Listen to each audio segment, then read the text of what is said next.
The worst van life deaths ever. Gabby Petito. In 2021, a 22-year-old named Gabby Petito did what millions of Instagram-savvy millennials only dream about. She bought a van with her boyfriend Brian Laundrie and hit the open road, armed with a GoPro, a DSLR, and enough artisanal coffee to power a small city. Their mission? To become influencers. Their reality? Basically being on a moving episode of Survivor Couples Edition. They converted a white van into a camper that looked like it had been designed by Pinterest and a caffeine-fueled interior decorator. Every sunset was documented, every overpriced oat milk latte was photographed, and every step of their cross-country journey was hashtagged like it was a NASA launch. Hashtag van life, hashtag couple goals, hashtag totally not dying. Of course, the universe doesn't care about hashtags. On August 12th, Moab police pulled them over after witnesses reported, let's call it a domestic disagreement with extra drama. Gabby looked upset. Brian? Smooth as a new Instagram filter. The police did what any 21st century enforcer would do. They let him go, which, spoiler alert, was a terrible life choice. By August 27th, Gabby vanished. Brian drove her van back to Florida solo, proving that nothing says, "I'm definitely guilty," quite like returning with the vehicle but not the person. The van arrived first. Police and media followed, and somewhere in a quiet corner of the internet, van life lost a little of its shine. Suddenly, influencers realized there's a line between free-spirited adventure and please don't let my next post be a crime scene. That line is somewhere between a filtered sunrise and a duct-taped camper wall. So, if you ever feel inspired to buy a van, remember this. Instagram fame is temporary, duct tape is forever, and maybe, just maybe, don't travel with someone who looks like a true crime reenactment waiting to happen. Kylen Schulte. Fast forward to August 2021, same month, different tragedy, because apparently the van life gods decided August was just going to be a rough month. Meet Kylen Schulte, age 24, and Crystal Turner, age 38, a newly married couple who looked like the kind of people you'd see in an REI commercial about love, freedom, and the power of nature. Kylen was young, radiant, with a smile that looked allergic to cities. Crystal, older, tougher, had the energy of someone who could fix a flat tire and your emotional breakdown in the same afternoon. They were newlyweds, 4 months in, celebrating the way only idealistic couples do, by moving into a van together and driving into the mountains, where Wi-Fi dies and creepy men thrive. They had their van, their bunny named Ruth, and their hashtags. Hashtag van life, hashtag wife life, hashtag please no murderer nearby. It all seemed idyllic until August 13th when Kylen texted a friend from Woody's Tavern in Moab. The text was casual but uneasy. She said there was a creeper dude camping next to them. You know the type. Too friendly, too quiet, too everything. And then she added something that sounds like a line straight out of a bad horror movie. If anything happens to us, we were murdered by him. After leaving the tavern, they returned to the campsite and made contact with this mysterious creeper. The next morning, Kylen didn't show up for her 5:30 a.m. shift at the cooperative. By August 15th, her coworkers reported her missing. Nobody could find them. A friend of the family, Cindy Sue Hunter, decided to do what police apparently couldn't, actually search the mountains. And on August 18th, she found their silver Kia van parked along La Salle Loop Road. But the girls weren't inside the van. They were in the creek. Kylen and Crystal were both shot multiple times. In the chest, the back, the sides. They were found naked from the waist down. No arrest was ever made. The creeper dude? Still out there, presumably camping and making future victims deeply uncomfortable. Emily Ferlazzo. It's now October 2021. Same year, different nightmare. Meet Emily Ferlazzo, 22 years old, bright-eyed, newly married, and making the same mistake many people do when life feels too normal, thinking a road trip could fix everything. She and her husband Joseph, aged 44, yes, 22 years older, decided to celebrate their 1-year wedding anniversary by heading out in their camper van, because nothing says romantic getaway like living in 80 square feet with someone who already gives you a weird feeling. The couple had been seen arguing near Bolton, Vermont. Witnesses noticed shouting. People always notice shouting. Nobody calls until it's too late. Joseph later claimed that Emily got out and walked away. You know, as people often do. Just step out of a van in the woods in October and vanish forever. Emily's family didn't buy it. They called police. Investigators searched the van, and that's when they found Emily. Or rather, parts of Emily. Her remains were discovered in the camper's bathroom, shot twice, dismembered, wrapped and hidden like some sick DIY project gone wrong. Joseph didn't run. He didn't even try to fake a surprise. He simply told officers in his calmest voice that it was self-defense. He said his 22-year-old wife attacked him. In his words, not ours. So, naturally, he shot her. Twice. And then, and this is where it really stretches logic, he dismembered her body because, and we quote, he didn't know what else to do. Of course, happens all the time. Romantic dispute, gunfire, and a little light dismemberment before bed. Totally normal. The jury didn't buy it either. Joseph was sentenced to 42.5 years to life, which means he'll be 86 when he's finally free, assuming Vermont prisons have good heating and low escape rates. Emily's father later received a $1.5 million wrongful death settlement, which might sound like justice until you remember that.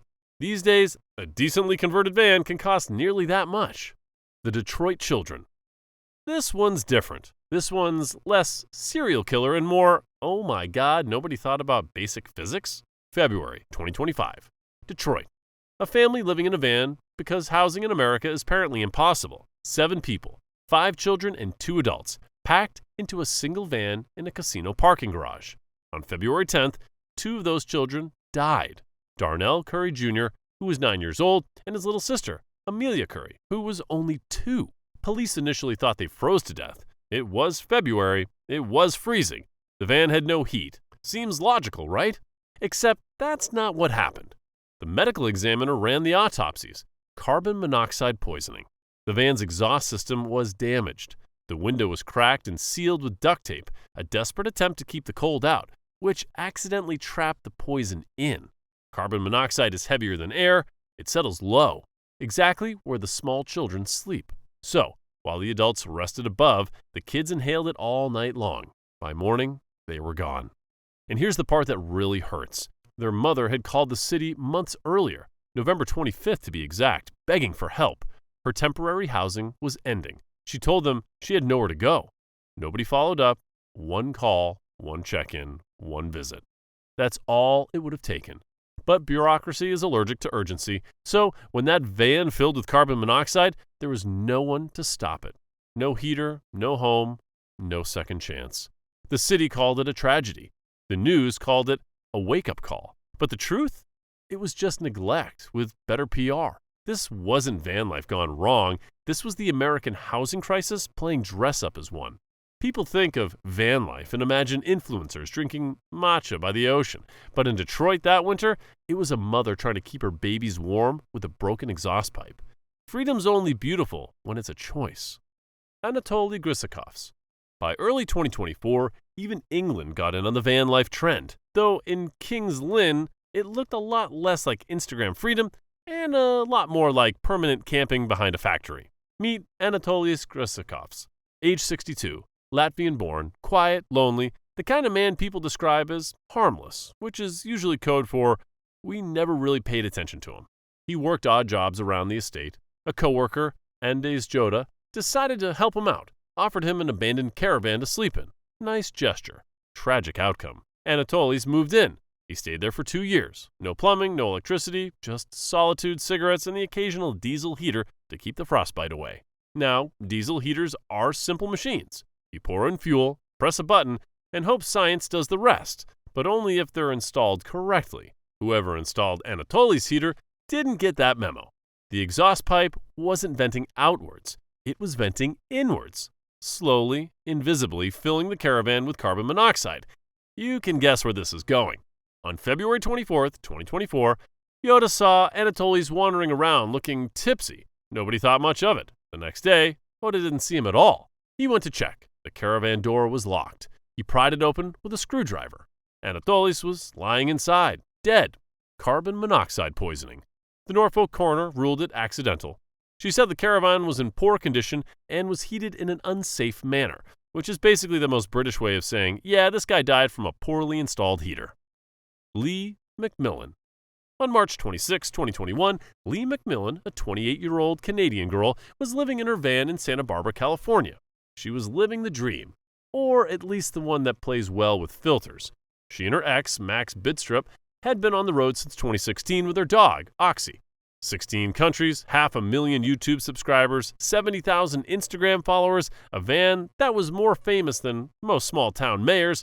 They were the golden couple of van life. Young, tanned, always holding coffee mugs in slow motion. But behind those dreamy captions about finding yourself in nature was a truth that the algorithm couldn't smooth over.